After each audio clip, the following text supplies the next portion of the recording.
Farmers group फसलों के सही दाम न मिलने के कारण कल सुबह 11 बजे कलेक्ट्रेट के सामने विरोध मार्च निकाल रहे हैं। जंगली हाथियों ने मीलादमपरा गांव में एक बार फिर से कहर मचाते हुए 300 एकड़ केले के बागों को तबाह कर दिए।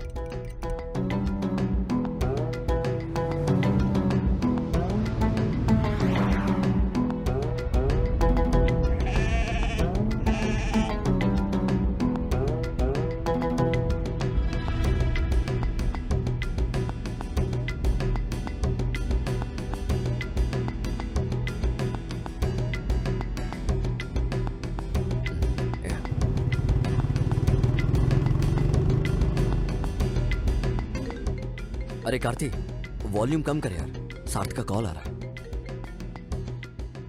हेलो, तुम लोग कहाँ पहुँचे? जो तुमने दुकान बताई थी जस्ट उसको अभी क्रॉस किया। अच्छा ठीक है आगे आते रहो, तुम्हें वहाँ पर एक पुलिया दिखाई देगी। पुलिया? हाँ, वहाँ पर मेरे अंकल तुम्हारा वेट कर रहे हैं। और उनका नाम बोल क्या है? कुंजप्पन। कुंजप्पन? हाँ ठीक है, हम उनको वहाँ से पिक कर लेंगे। ओके भाई, ठीक है।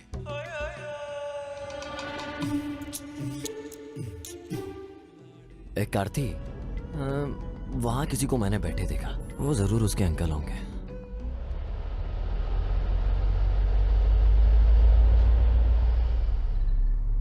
आपका नाम कुंजापन है? हाँ, तुम शरद के दोस्त हो ना? हाँ, सही कहा। उसने अभी मुझे कॉल किया था। हाँ, आइए हमारे साथ। हाँ, क्यों नहीं। तू पीछे वाली सीट पर बैठ जा। तुम किधर जा रहे हो? हाँ, बैठिए। बिल्कुल सर्कस की तरह गुलाटी मारी। ये तो एकदम जबरदस्त था। एक बार घर पहुंचा फिर एक दूसरे को जान लेंगे। आप लेंगे?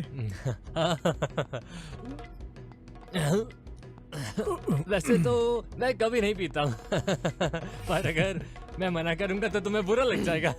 हाँ, सही बोला। कुंजापन भाई। Yes dear. यहाँ से और कितनी दूर जाना है? बस थोड़ी सी और दूर, फिर हम पहुंच जाएंगे। तब तक इसे कटक लेता हूँ।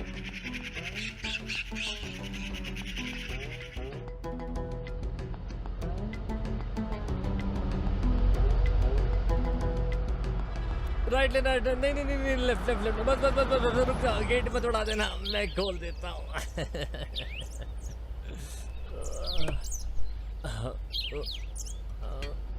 अरे खुल जा। क्या ये शरद का घर है? भाई नहीं यार, ये उसके दादा का घर है। आजा। अब यहाँ कोई नहीं रहता है। लाइक बहुत खूबसूरत है ना? आजा। देख, एकदम हवेली लग रहा है यार। नजर रखनी पड़ेगी, आखिर करना क्या चाहते हैं लोग।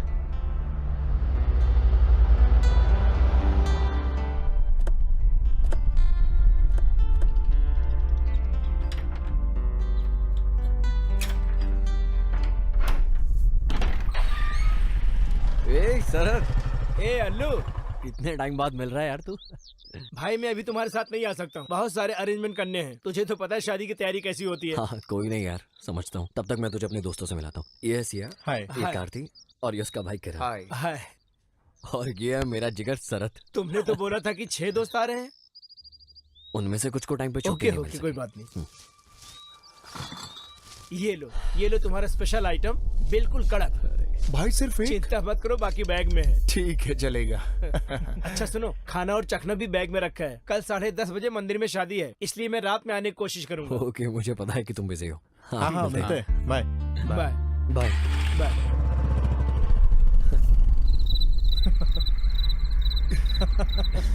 कुंजपन भैया, ऑमलेट कहाँ है? बस तैयार हो रहा है। एक मेरे लिए भी।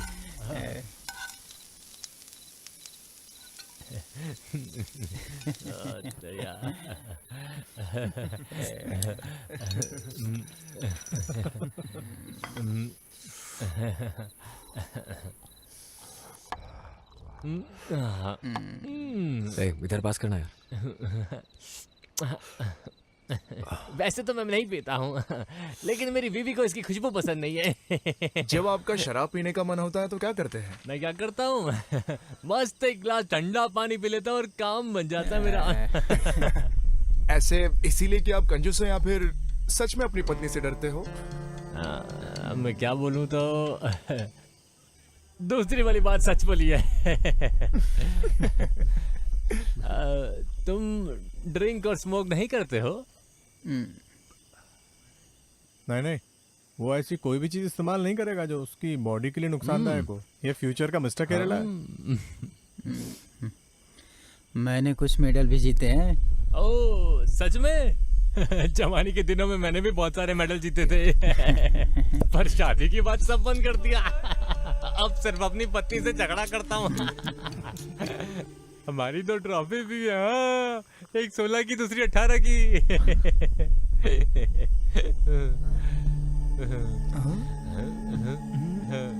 दोनों लड़के हैं। शा।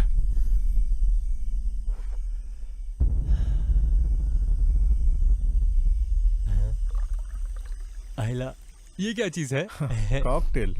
ओह, इसको पीने से सर दर्द नहीं होता। तो जो टंगी रहती है दुकान में वो बॉटल है ये? नहीं, वो कोको कोला होती है, ये कॉकटेल है। हाँ, वही तो मैं सोच रहा था। हाँ, सही सोचा तुमने। कुंजबन भाई, यहाँ पे बहुत ठंड है। क्या कंबल मिल सकते हैं ठंड दूर करने के लिए? मैं आपका इशारा समझ गया हूँ। बाहर आसपास में कुछ ब्लैंकेट्स हैं। वो तो ओल्ड हो गई है, कोई फ्रेश मिलेगी क्या? उसका तो कोई चांस नहीं है। तुम इसको नहीं जानते। ऐसा कोई ब्लैंकेट नहीं है जो इसकी पहुंच के बाहर हो।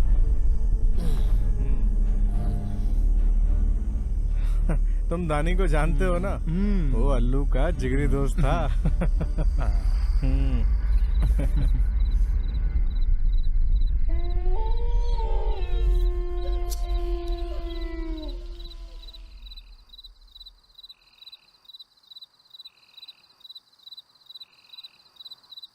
ए सिया, चल बाहर घूमने चलते हैं यार। हाँ, चलो चलते हैं।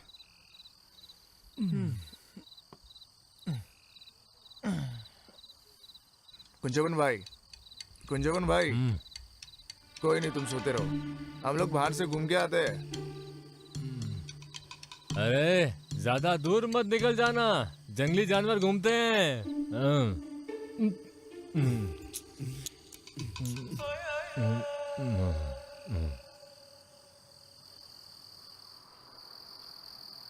हे, चल।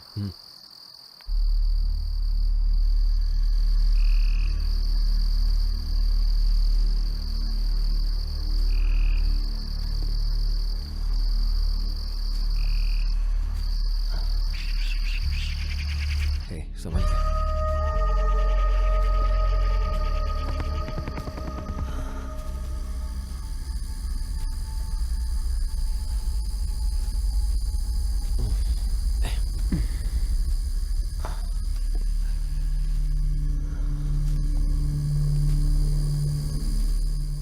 जंगली जानवर, शेर, चीता, हाथी, यहाँ तो एक बिल्ली भी नहीं है। अंकल कुछ ज्यादा ही नौटंकी कर रहे थे। मुझे भी यही लगा था।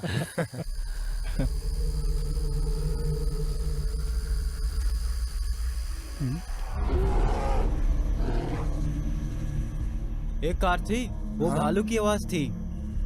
तुझे भालू की आवाज कहाँ से आई? अरे सच बोल रहा हूँ, मैं भालू की आवाज तू पहचानता मोगली की हूँ। तरह जंगल में पला बड़ा है इतने ना? घने जंगल के बावजूद भी ऐसा लगता है यहाँ पर कोई रहता है। हाँ यार, सच बोल रहा है। चल देखते हैं। चलते हैं।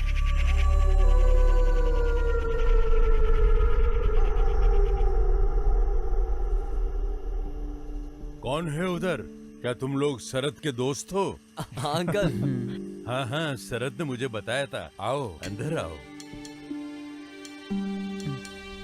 लीला, यहाँ आओ। देखो कुछ मेहमान आए हैं। अंदर आओ, आओ जल्दी आओ, जल्दी आओ। इधर बैठो, इधर इधर। माफ करना, मैंने आप लोगों को पहचाना नहीं। ओ, कैसे पहचानोगी? तुम इन्हें पहली बार देख रही हो। ये शरद के दोस्त हैं। अच्छा हाँ, शरद ने बताया था। आप लोग बैठो, मैं चाय लेके आती हूँ। नहीं नहीं, थैंक यू आंटी, आप रहने दीजिए। दादी कौन है वहाँ? अरे इधर आओ बेटी। ये मेरे बेटे की बेटी है पवित्रा। ये लोग शरद के दोस्त हैं। हाय। हाय। हाय। हाय। शरद ने कहा था आप 6 लोग आओगे। वो कुछ लोगों को छुट्टी नहीं मिली ऑफिस से। ये पकड़ो बेटा।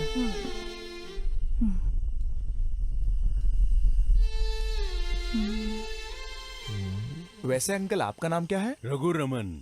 मैं तुम्हारे दोस्त शरद का रिश्तेदार हूँ, लेकिन उसके डैड और मेरे बीच में कुछ गलतफहमी हो गई थी। ये कोई बड़ी बात नहीं है।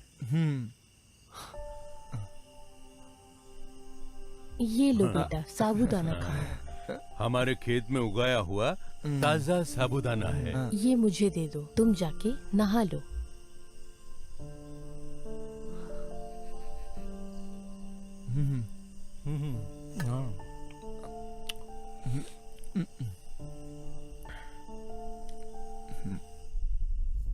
क्या हमें यहाँ जंगली हाथी दिख सकते हैं? ओ, तो तुम यहाँ हाथी ढूंढने आए हो? नहीं, वो क्या है ना, वो तो कुंजपन भाई ने कहा था कि यहाँ पे बहुत सारे जंगली हाथी घूमते तो रहते हैं। फिर वो कहाँ हैं? वो तो दारू पी के पड़े हैं। सुनो, अगर तुम लोग यहाँ से 2 किलोमीटर आगे जाओगे, डेंस फॉरेस्ट है, वहाँ हाथी आते हैं। वो इधर तो नहीं आते। कुंजपन ने ऐसा इसलिए कहा क्योंकि वो चाहते हैं कि तुम लोग वहाँ जाओ। हम वहाँ जाएंगे तो कोई प्रॉब्लम होगी क्या? जाके फोन उठा, जाके उससे बात कर। आता हूँ मैं। हेलो। उसकी मंगेतर है ना, इसीलिए इतना शर्मा उसकी रहा है। सगाई हो गई है? हाँ, अभी पिछले हफ्ते ही हुई है। अच्छा। हाँ। ये जगह बहुत खूबसूरत है, हम लोग अपना हनीमून मनाने भी यहीं आएंगे।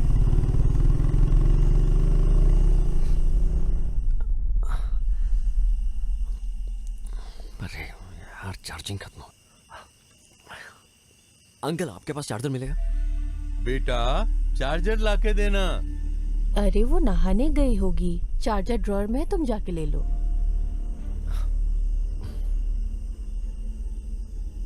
पर अंकल, कुंजपन भाई ने रात में यहाँ बाहर घूमने से क्यों मना किया है? अरे बेटा, पास के घर में मर्डर हुआ था। अरे ये 3 से 4 महीने पहले हुआ था। तब से ये अफवाह फैल गई है कि उस घर से कुछ अजीब सी आवाजें आती है। ये अफवाह नहीं है, चाय के बगीचे में काम करने वाली औरतों ने बताया कि उस घर से महिला और एक बच्चे की रोने और चीखने की आवाज आई। अरे लोग तो कुछ भी कहते हैं। तुम्हारे फोन में तुम्हारी मंगेतर की फोटो है? ये देखिए, ये है फोटो। बहुत आंटी। अच्छा।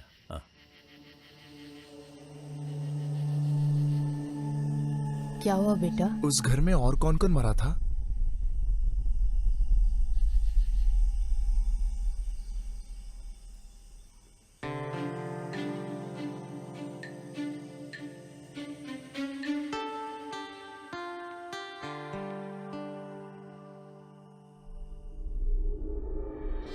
अरे यार, ये चार्जर किधर है?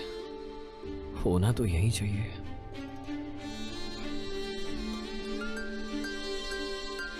इधर। ओह, ये पड़ती है। यहाँ भी नहीं है।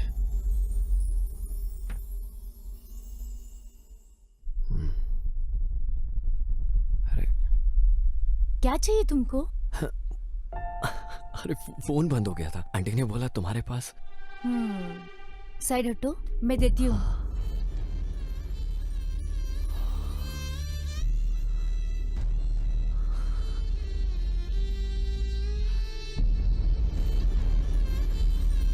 छोटी पिन का है क्या? हेलो, मैंने पूछा छोटी पिन का है क्या? नहीं, बड़ा है। तुम्हारा फेस कहीं तो दिखा दिखा सा लग रहा है। याद नहीं आ रहा है, कहाँ देखा है? कहा जाता है कि एक ही शक्ल के 9 लोग होते हैं, तो उनमें से देखा होगा किसी को। वैसे तुम अभी तक मैरिड नहीं हो ना? हे, अभी मेरी उम्र कहाँ है शादी की? पर तुम्हारी हरकतें तो कुछ और ही कह रही हैं। वैसे अभी तक कोई मिली नहीं है, तलाश जारी है ना? अभी तक नहीं मिली? नहीं, पर ऐसा लग रहा है कि शायद वो मिल गई है मुझे। आलू, हाँ, बहुत टाइम हो गया है, आजा। आ रहा हूँ।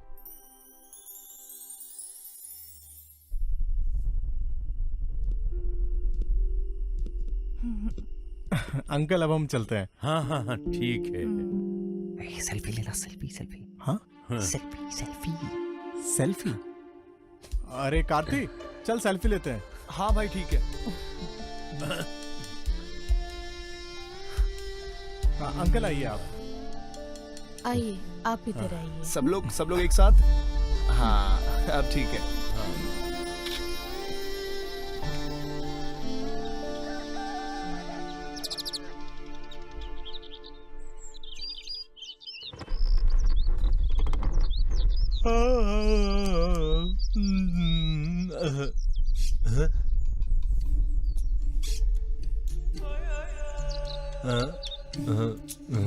क्या सुबह सुबह।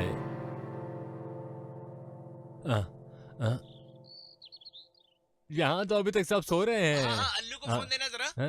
हाँ अभी देता हूँ, अभी देता हूँ, रुको हाँ अभी देता हूँ। अल्लू, ए अल्लू उठ, शरद का कॉल आया है, ले बात कर। शरद का कॉल। शरद। हाँ शरद, गुड मॉर्निंग। Good morning. अच्छे से सोया ना रात को? हाँ भाई बोल गया। हमें 9:30 बजे तक यहाँ पर पहुँचना है। तुम लोग भी जल्दी से तैयार हो जाओ, ब्रेकफास्ट यहाँ पर रेडी है, समझे? अयो अयो। Good morning.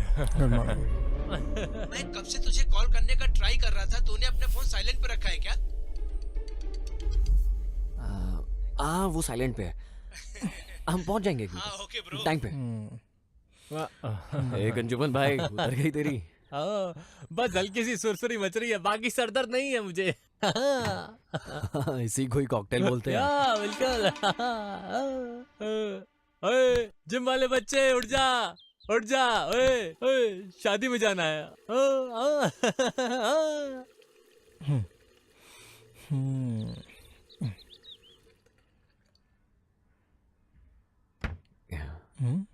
अब तू किधर जा रहा है? यार वो कल रात फोन उनके घर भूल गया था मैं अपना। अच्छा, अकेले अकेले उससे मिलने जा रहा है? जा जा, भगवान ही बचाए तुझे उससे। ए तुम लोग तैयार हो जाना, मैं जल्दी आता हूँ।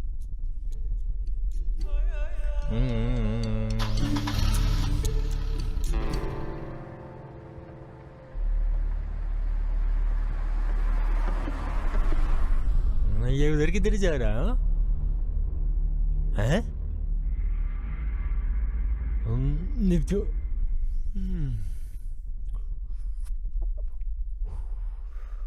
अरे अल्लू किधर के लिए चला गया? वो अपना फोन लेने गया है। आपके रिश्तेदार के यहाँ भूल गया था कल रात को। रिश्तेदार के घर? ये कौन आ गया?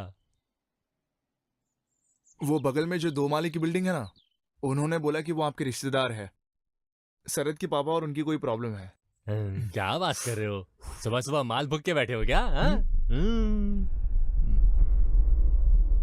कुछ भी बोल रहे हो, नहीं फूका कुछ माल वाल। अरे सुनो ना कुंजपन भाई, आप कहना क्या चाहते हो? अरे शरद के पिता का तो 24 साल पहले ही निधन हो गया था। उस समय तो वो सिर्फ 2 साल का बच्चा था। तो अगर आपके वो रिश्तेदार नहीं है तो और कौन है? अब मुझे कैसे पता चलेगा कि तुम किसके घर गए हो? आलू जिस तरफ गया है उस तरफ सिर्फ एक ही घर है, फिर उसके बाद सिर्फ जंगल है। उस घर में कोई नहीं रहता है। करीब 4 महीने पहले उस घर में एक आदमी पागल हो गया और उसने अपनी पत्नी और पोती को कुल्हाड़ी से मारकर खुद को फांसी लगा ली थी। उसके पति का नाम क्या था? क्या? उसके आदमी का नाम क्या था? रघुरमन। वैसे आपका नाम क्या है अंकल? रघुरमन। उस घर में और कौन कौन मरा था? वो सिर्फ मरे नहीं थे, उनका खून किया गया था। वो लोग यहाँ के नहीं थे, कहीं बाहर नॉर्थ से आए थे। पति, पत्नी और वो लड़की। वो लड़की शहर के किसी कॉलेज में पढ़ती थी। वहाँ पे किसी लड़के के प्यार में पड़ गई थी। घर में किसी को भी इसकी जानकारी नहीं थी। एक दिन झूठ बोल के स्पेशल क्लास के नाम पे बाहर चली गई थी। वो लड़का बिल्कुल अच्छा नहीं था। वो उसे किसी लॉज में ले गया था। वहाँ पे उसके और भी दोस्त थे और मिलके उन लोगों ने उसके साथ बहुत बुरा किया। वो वापस घर आई और कभी किसी से कुछ नहीं बोली। वो बेचारी सदमे में थी। 2 से 3 महीने बाद परिवार वालों को एहसास हुआ कि वो लड़की प्रेग्नेंट है। उन लोगों को किसी ने भी कुछ दिनों तक बाहर नहीं देखा। एक दिन उस आदमी ने कुल्हाड़ी उठाकर अपनी बीवी और पोती को मार दिया और खुद फांसी लगा के जान दे दी।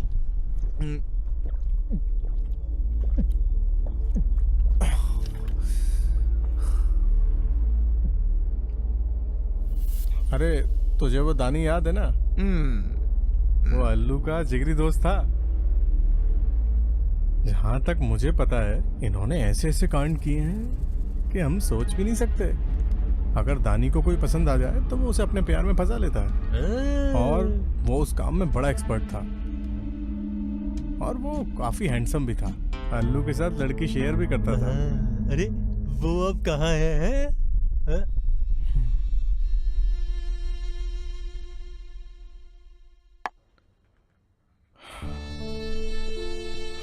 वो अब नहीं रहा, एक्सीडेंट में मारा गया 3 महीने पहले।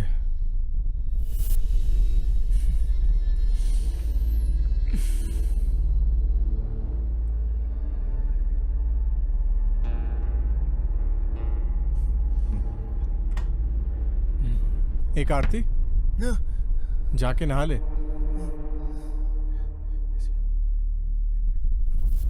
एक आरती, चल सेल्फी लेना।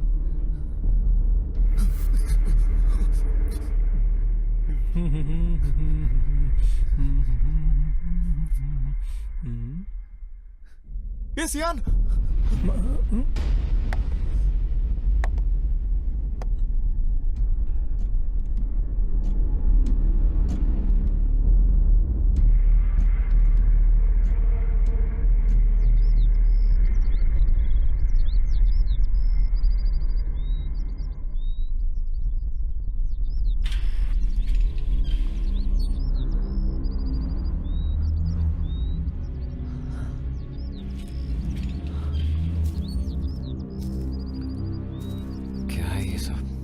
के जाले।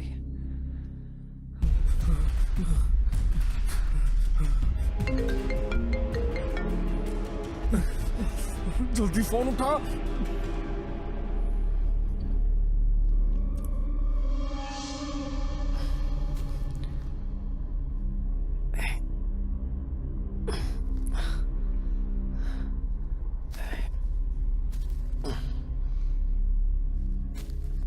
अंकल, क्या है यार ये सब?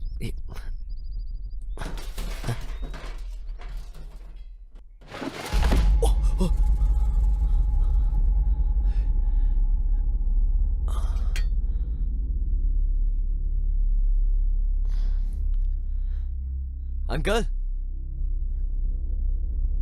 अंकल, आंटी,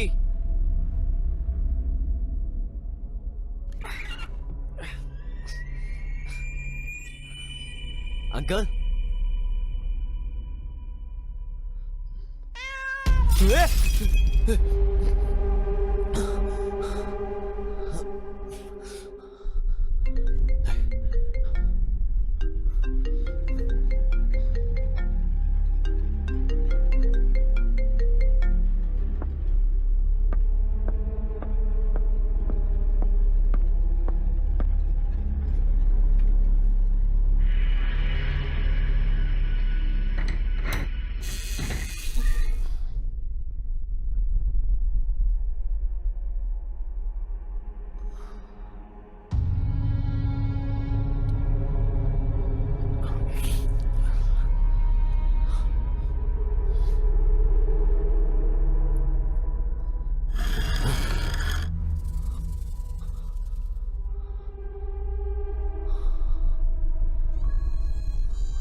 ये सब गए किधर?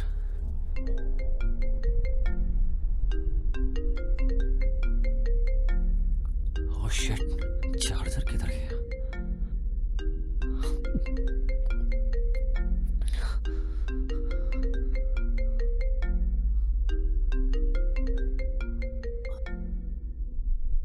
हेलो हल्लू, उस घर के अंदर मत जाना, वहां पे कोई भी आदमी नहीं है। सबके सब भूत हैं। मैंने तुझे वो सेल्फी भेजी है व्हाट्सएप पे जो हमने कल ली थी, देख उसे।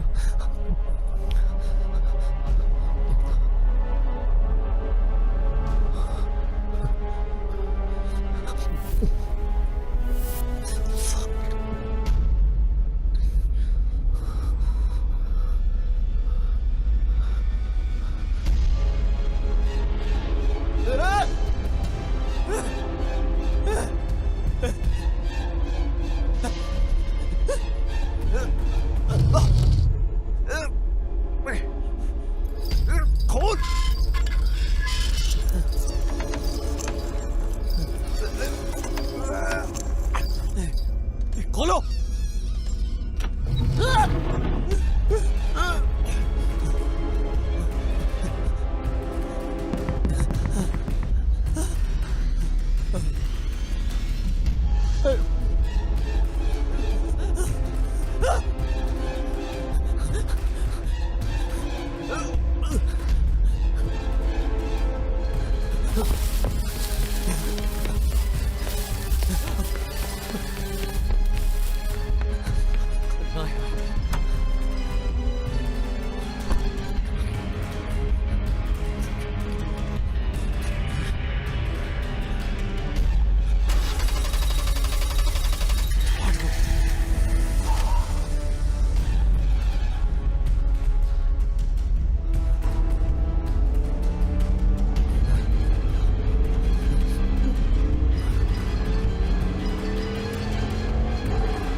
दानी,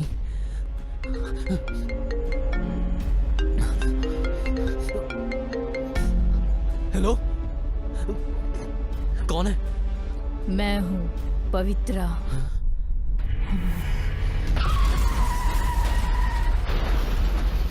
अपने दोस्त की शादी में जा रहे नौजवान की खाई में गिरने से हुई मौत। हादसे की शिकार हुए शख्स 26 वर्षीय एलन जोसेफ थे।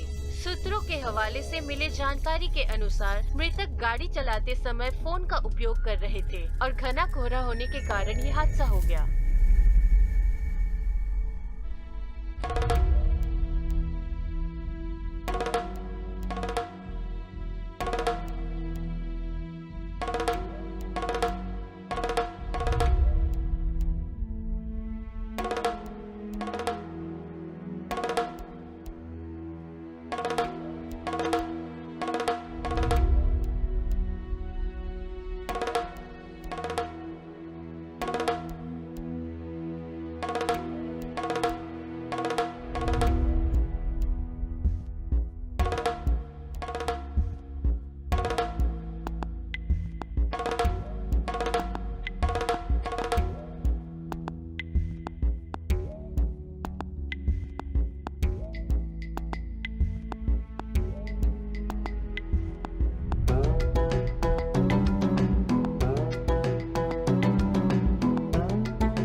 महिलाओं के साथ हिंसा करना कानूनन अपराध है। इस फिल्म को बनाने के दौरान किसी भी जानवर को नुकसान नहीं पहुंचाया गया है।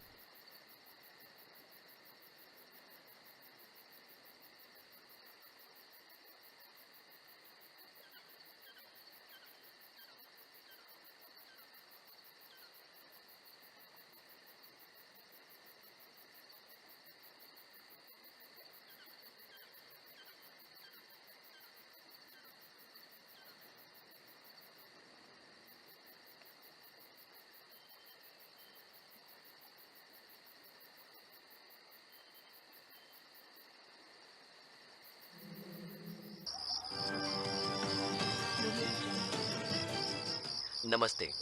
आज सभी देखने वाले दर्शकों का हमारे शो सच या छलावे में स्वागत है। उड़ियन और उड़ी विद्या। आज हम इस विषय पर बात करेंगे कि उड़ी विद्या क्या है। भेष बदलकर अपने दुश्मनों को मारना।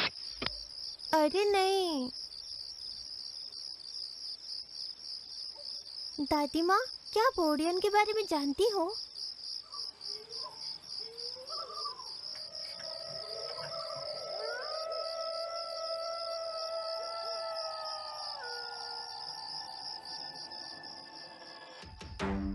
ये वो समय था जब जमोरिन राजा और वल्लु वनत के शासक भारत पूजा नदी के तट पर सत्ता के लिए युद्ध कर रहे थे। युद्ध जीतने के बाद जमोरिन राजा ने वल्लु वनत के शासकों के सारी जमीन पर कब्जा कर लिया। उसने इन जमीनों को अपने करीबी साथियों में बांट दिया और उनको वहां का पूरा अधिकार दे दिया। वरमंगलम के मधुसूदन नायर को नेत्रीमंगलम का राजा घोषित किया गया था। वो नेत्रीमंगलम प्रांत से संबंधित वल्लु वनत शासकों के प्रति सहानुभूति रखने वालों से सख्त नफरत करता था। उसने उनके करों को दुगना कर दिया, उनकी औरतों पे बहुत अत्याचार किया और उनके साथ दुर्व्यवहार किया। उस समय के दौरान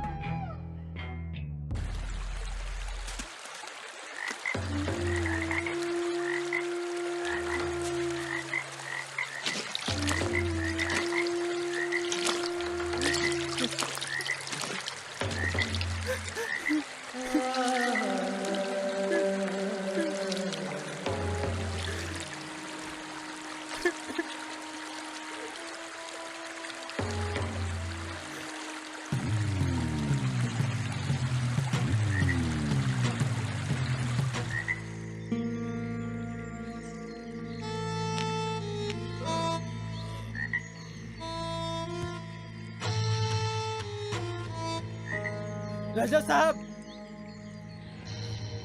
गंदी नौली के कीड़े, तेरी हिम्मत कैसी है मेरी जान काटने वाले की?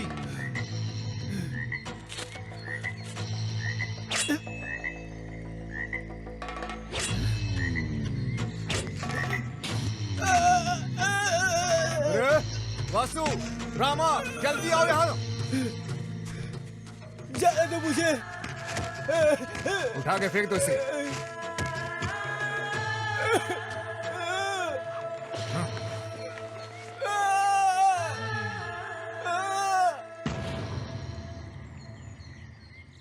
चातन को मरा हुआ समझकर उन्होंने उसे कुरुतिमलक्कावु की सीमा पर फेंक दिया।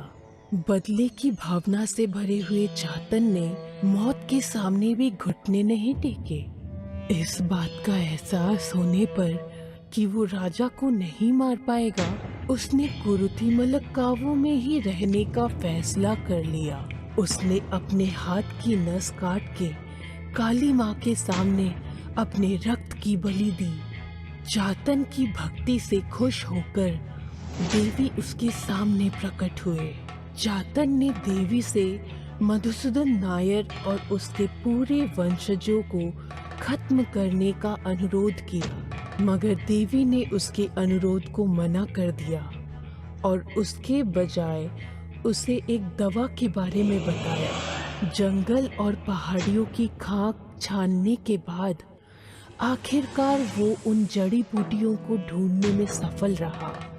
विभिन्न प्रकार की जड़ी बूटियों से उसने एक चमत्कारी रसायन बनाया जो किसी के कान, घुटने और कोहनी पर लगाने से वो अपनी पसंद का भेष बदल सकता है, लेकिन ये भेष हमेशा के लिए नहीं बदल सकता। दवा तैयार करने के बाद चातन ने कुछ मंत्रों का पाठ किया जो कि परंपरा का हिस्सा है, और फिर वो मधुसूदन को मारने के लिए चल दिया। अपने मकसद को पूरा करने के बाद लौटते समय भारी बारिश की वजह से चातन का असली पहचान सामने आ गई। चातन को गांव के लोग पकड़कर वहां के एक जादूगर चेम्बरा एडुताचन के सामने ले आए। उन्होंने उसे देवी माँ के नाम पर वचन मांगा कि वो कभी भी इस तरह के जादू का इस्तेमाल नहीं करेगा। हालांकि चातन का बदला सिर्फ मधुसूदन के मरने से पूरा नहीं हुआ, वो उसके पूरे वंश का नाश करना चाहता था। उसने एक बार फिर देवी माँ के सामने उनको खुश करने की प्रक्रिया की, परंतु वो ऐसा नहीं कर पाया। इस बात की जानकारी मिलते ही वहाँ के राजा वरमंगलम उस जगह के लिए रवाना हुए। चातन ने अपने बेटे इन्नी को बुलाया और उसको ओडी विद्या के बारे में सारी जानकारी दे दी, और साथ ही बेटे से वरमंगलम की पूरे वंश को समाप्त करने की मांग की। अपने पिता मधुसूदन की मृत्यु के बारे में सुनकर उसके पुत्र चंद्रशेखर और सुभद्रा अपनी सेना के साथ मिलकर चातन को जिंदा पीपल के पेड़ के नीचे गाड़ दिया।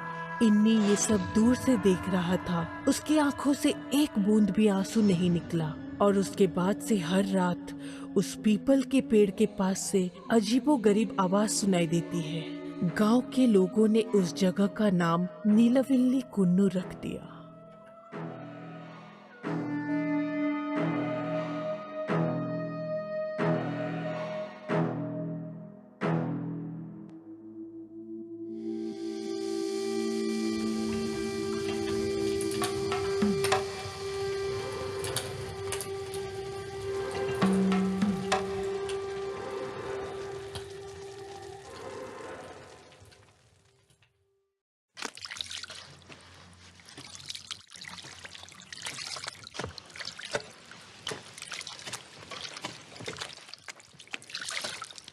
अरे सब लोग भाग क्यों रहे हैं? तुझे कुछ पता नहीं है क्या?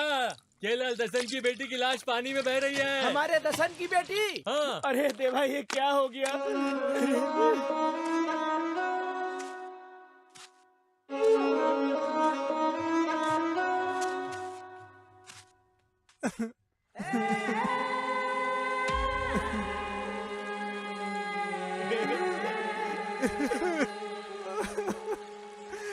ये क्या हो गया मेरी बेटी को?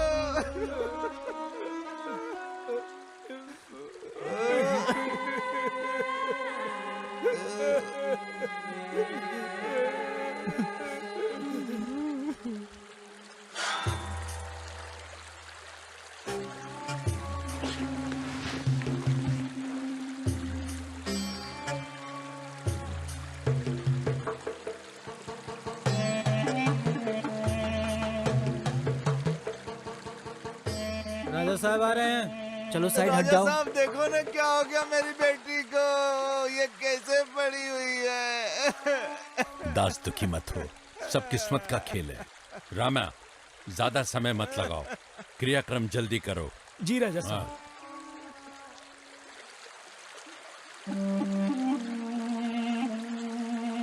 उठ जा मेरी बच्ची, उठ जा।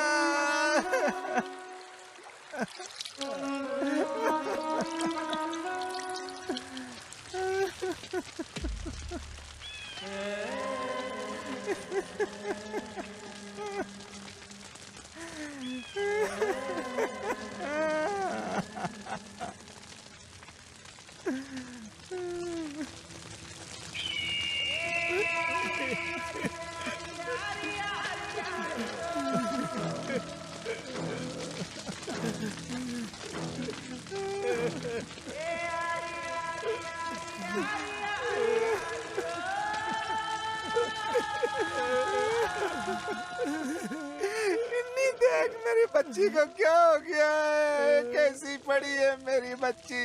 देख मेरी बच्ची को इन्नी।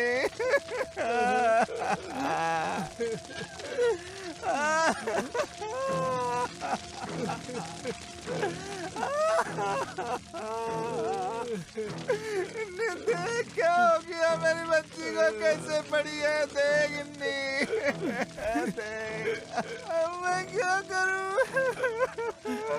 उसने अपने हाथ में पकड़ा हुआ था।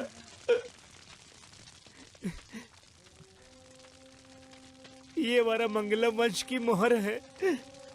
जो भी इसकी हालत का जिम्मेदार है, चाहे वो कोई राजा महाराजा क्यों ना हो, उसे भी ऐसे जला देना चाहिए। ये सिर्फ तुम कर सकते हैं। किसने किया है ये?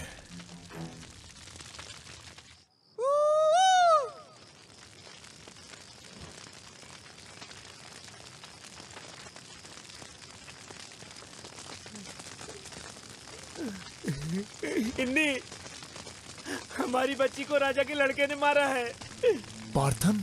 ये सब मुझे महारानी के नौकर चीरू ने बताया।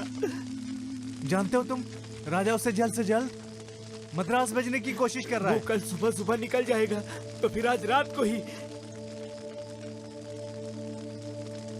नीलावली कुल्लू में मैंने वो जगह पे मशाल जला के रखा है जिधर तुम्हारे पिताजी को दफनाया गया था। भूलना मत बारामंगलम के राजा ने तुम्हारे पिताजी के साथ क्या किया था।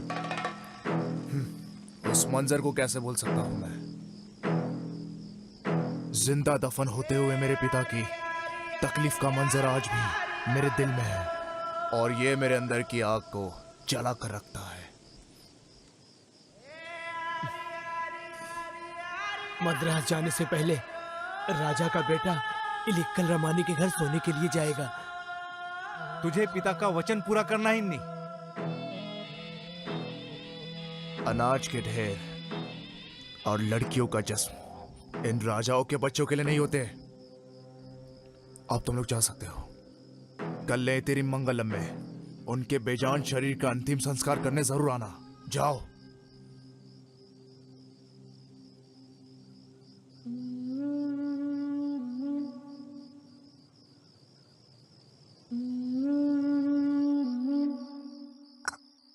सूर्यास्त के बाद गर्भवती महिला को बाहर कदम नहीं रखना चाहिए मेरी बच्ची।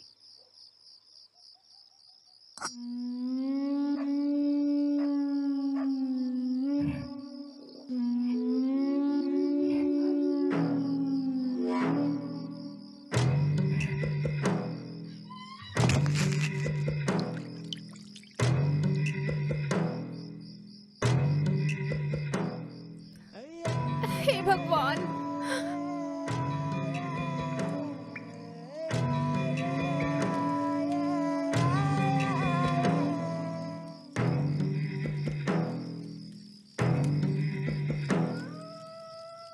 राजा साहब, मद्रास में रमानी जैसी औरत और कोई नहीं होगी क्या? हाँ ना रामू, पर वो इनके जैसी खूबसूरत तो बिल्कुल भी नहीं है। और तो और उनके पास से बहुत ज्यादा बदबू भी आती है। राजा जी, तो आप मद्रास भी गए हैं? आपको कल सुबह जल्दी नहीं जाना है क्या? आज रात को क्या ये जरूरी था? रामू, ये मेरी इच्छा है, और अपनी इच्छा पूरी किए बिना मैं मद्रास चला जाऊं, ये तो सही नहीं है ना। हाँ? रामू,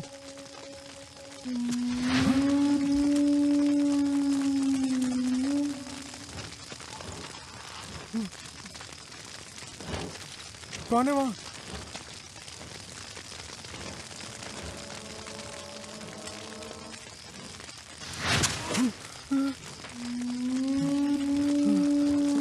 कौन है वहाँ?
प्रेत आत्मा पिंडा समर्पयामि।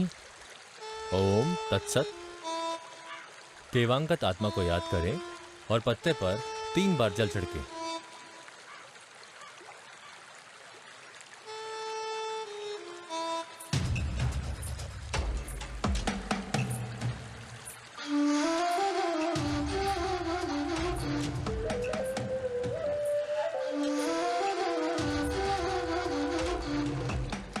बारामंगलम के राजकुमार की कुर्बानी देने के बाद भी आप संतुष्ट नहीं हुए बड़े भैया?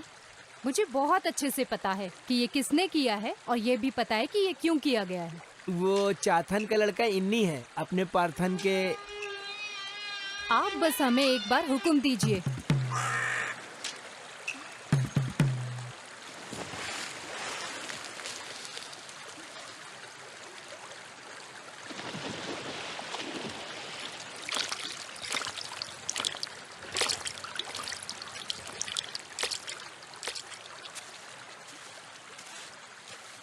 लगता है कि वरमंगलम के राजा को उन नीची जाति वाले कुत्तों से लगाव हो गया है। तो क्या हुआ, भले ही वो राक्षस तुम्हारे खुद के बच्चों को ही निगल जाए। इतना सब होने के बाद भी आप चुप क्यों रहते हैं? बोलिए।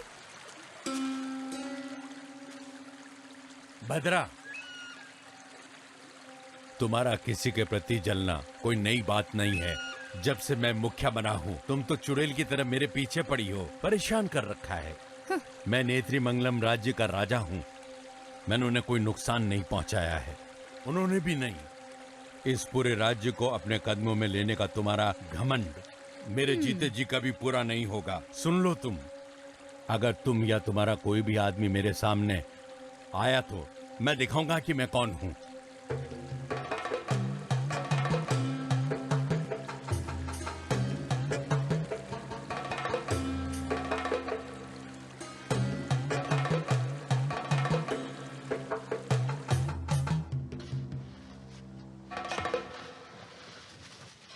अरे तुमने दासन और इन्नी को देखा है क्या?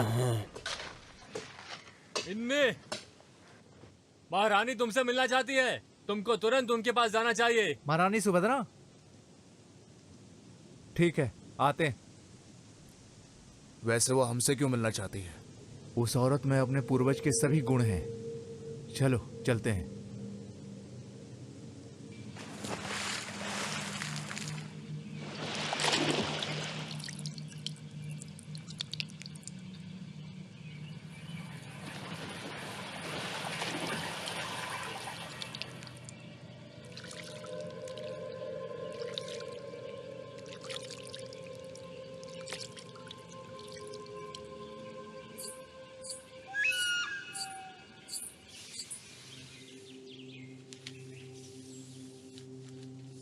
राजा जी, महारानी हमसे मिलना चाहती है, कुमारन कह रहा था। उधर किनारे खड़े हो जाओ। भद्रा,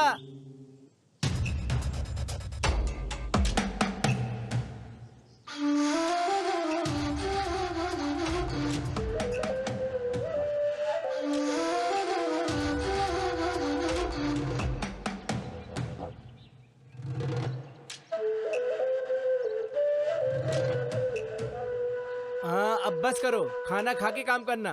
तुम लोग उस तरफ जाओ।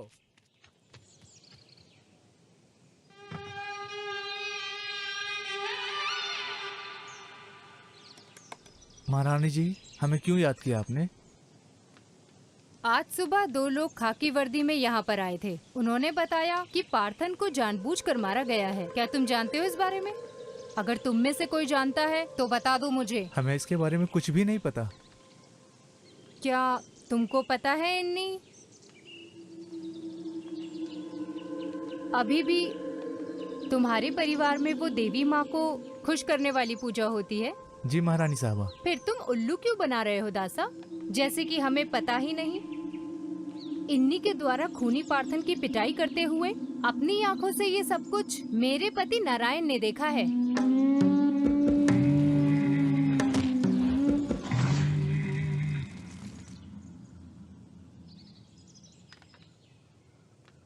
अगर मैं ये सारी जानकारी खाकी वर्दी वालों को दे दूं, तो चंदापुरा जंक्शन पर 2 लोगों की फांसी तय है। नहीं तो गांव वाले जो कि बड़े भाई को अपना देवता मानते हैं, वो सभी लोग मिलकर तुम्हें मार देंगे। तो अब बोलो दासा। मुझे ये करना था महारानी। मुझे ना ही कोई अफसोस है और ना ही कोई पछतावा। मैं हर प्रकार की सजा के लिए तैयार हूँ। इसकी कोई सजा नहीं है इन्नी, बल्कि हमारे पास तुम्हारे लिए उपहार है। वरमंगलम राज्य में मेरे बड़े भाई को, चंद्रशेखर को रास्ते से हटा दो तो वो सारा राज्य मेरे कदमों में होगा। तुम्हें एक बार फिर से उड़ी विद्या करनी होगी। नहीं महारानी, मैं राजा के प्रति इतना क्रूर नहीं हो सकता हूँ। इन्नी, तुम कर सकते हो। तुम उस चेतन के बेटे हो जो नीलावनी कुन्नू में दफन है। बिना किसी कारण के मैं राजा को क्यों मारूं? किसने कहा कि कोई कारण नहीं है? क्या ये तुम भूल गए कि कैसे तुम्हारे पिता चाथन को जिंदा जला दिया गया था? समझे? हम करेंगे महारानी। तुम्हारी बातों पर विश्वास नहीं कर सकते दासा। तुम्हें देवी माँ के सामने वचन लेना होगा।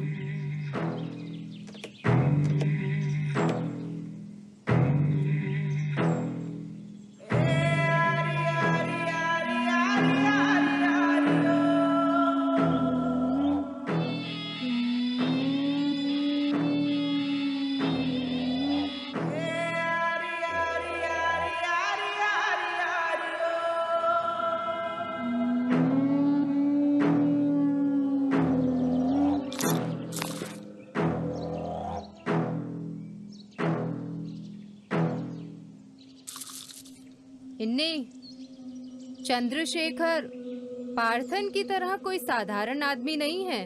वो कालेरी पैट्टू में निपुण है और देवी माँ का उस पर आशीर्वाद है।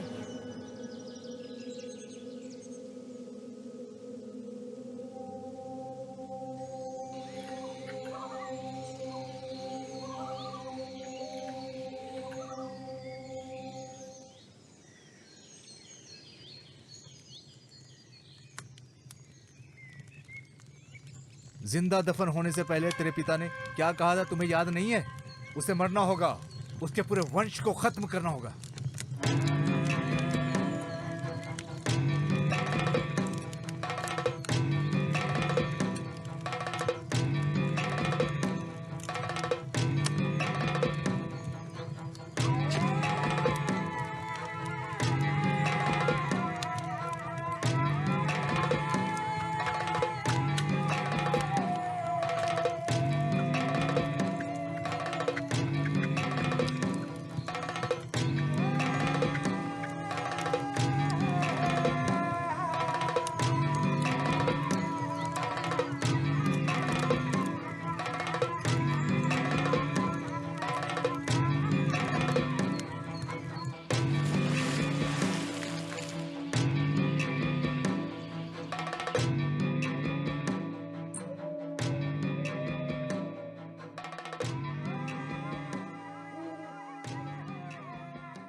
रामा, हाँ नारियल के पेड़ों की कटाई करनी पड़ेगी। कल मजदूरों को लेकर उधर जाना। जी राजा साहब। अरे रामा, उधर बकरा घुस गया है। नहीं, वहाँ तो कुछ भी नहीं है। तुझे दिख नहीं रहा है क्या? नहीं राजा साहब, सिर्फ आंखों का छलावा है। मेरी आंखें तुझसे ज्यादा तेज है, समझा? तू जा, मैं संभाल लूंगा। जी राजा जा। साहब।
मुझे पता है तुम कौन हो।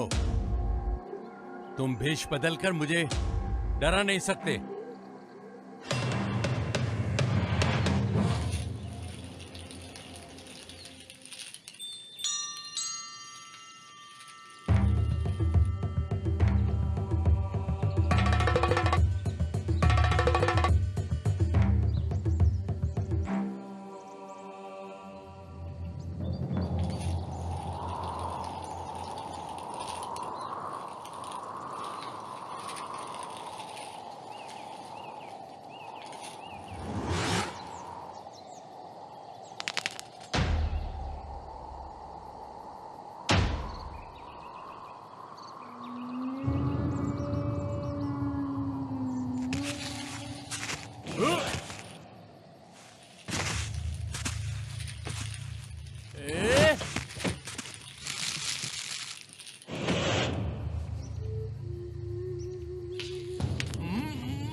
बुरा मत मानना इन्नी। जब हम अपने सभी दुश्मनों को मार देंगे तभी हम और भद्रा यहाँ पर राज कर पाएंगे।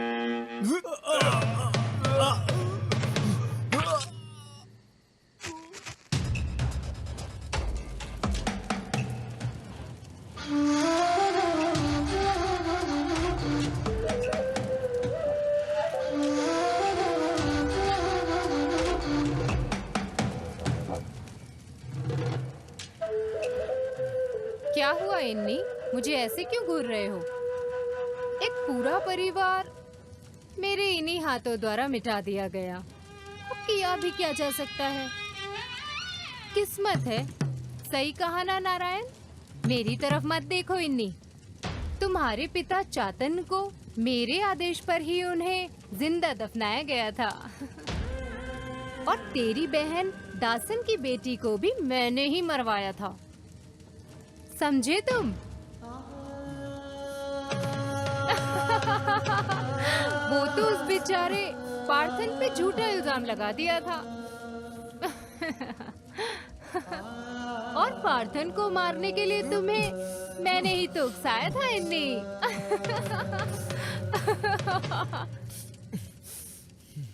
अब मुझे बस एक और आदमी को मारना है जो इन सब का साक्षी है। तुम्हारा दासन। वहाँ देखते रहो इन्नी।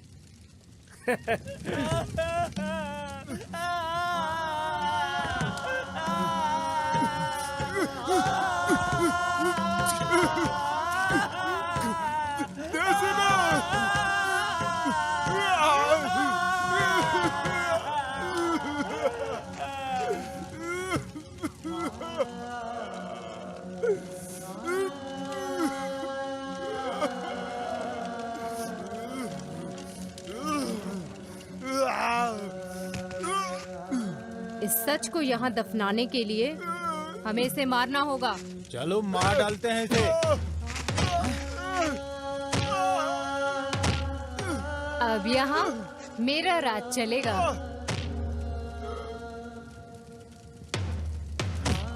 भद्रा का नेत्र्य मंगलम।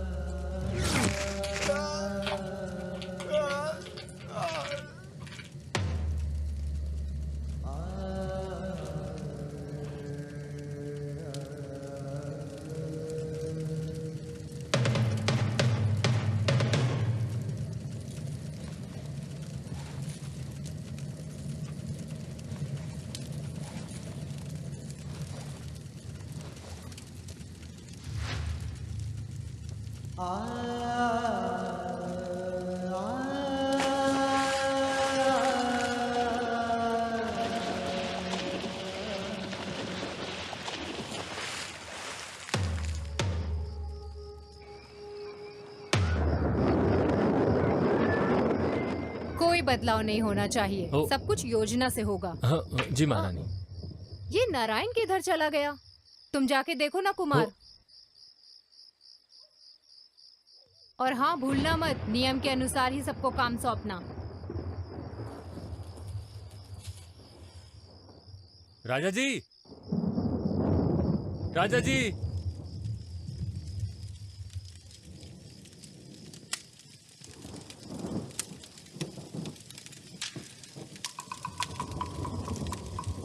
महारानी जी, खून।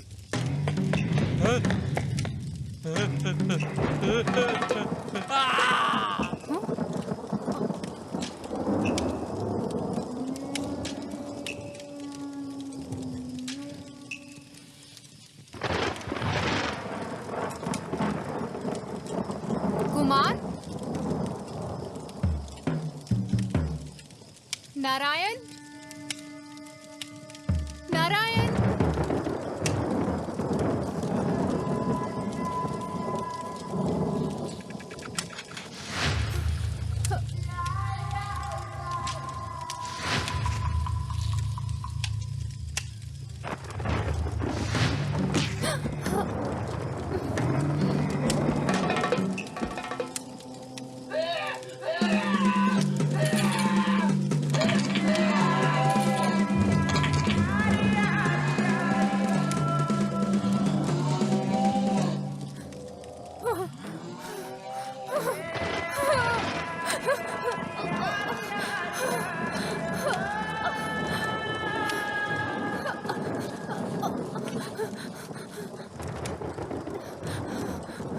महारानी जी, महारानी जी।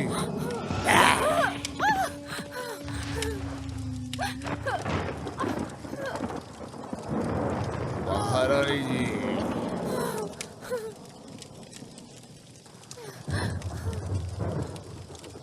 अहम कालीन चुड़ै देवा प्रतमा शिवम नित्रय दो तस्मा। तो आज हमने बात की उड़ियान और उड़ी विद्या के बारे में। सच या छलावा कार्यक्रम एक बार फिर आएगा नए एपिसोड के साथ। तब तक शुभ रात्रि।